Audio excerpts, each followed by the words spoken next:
In the early hours of May 13, 1862, a military steamboat made its way past the guards at Fort Sumter outside of Charleston, South Carolina.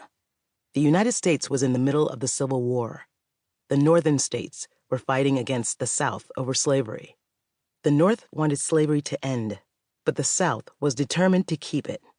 11 southern states had broken away and formed a new country, the Confederate States of America.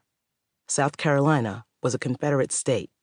The soldiers at Fort Sumter thought the steamboat passing by was on their side of the war.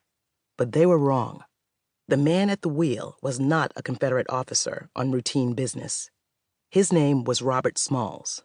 He was an enslaved African American who had been forced to work on the ship. Every day, he worried his family would be sold away from him. But now he was making an escape. The white captain had left the steamboat to spend the night with his family.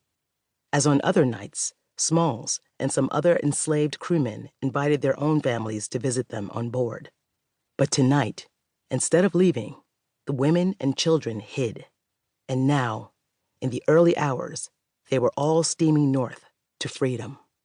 Although born a slave, Smalls later said, I always felt I was a man and ought to be free, and I would be free or die.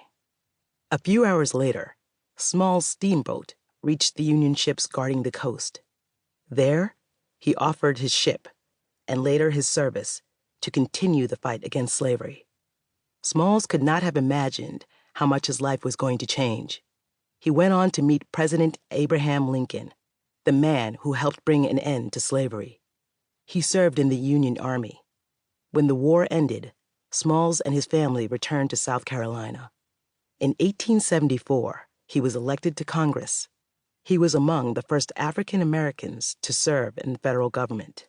But the most unexpected change may have come after Smalls learned that the stately house of his former enslaver was for sale. Smalls bought it. He lived the rest of his life in the house where he had once been considered property. This huge reversal of fortune was thanks to the tumultuous period of change in post-Civil War America, known as Reconstruction. Reconstruction is the name for the post-war recovery that took place from 1865 to 1877. Black people became citizens and got the right to vote. Over these 12 years, the nation would attempt to rebuild itself in a new image. Many Americans hoped to see a stronger, fairer country emerge. But what began as a time of hope also proved to be a time of terror and sorrow, especially for the nation's newest citizens, African Americans.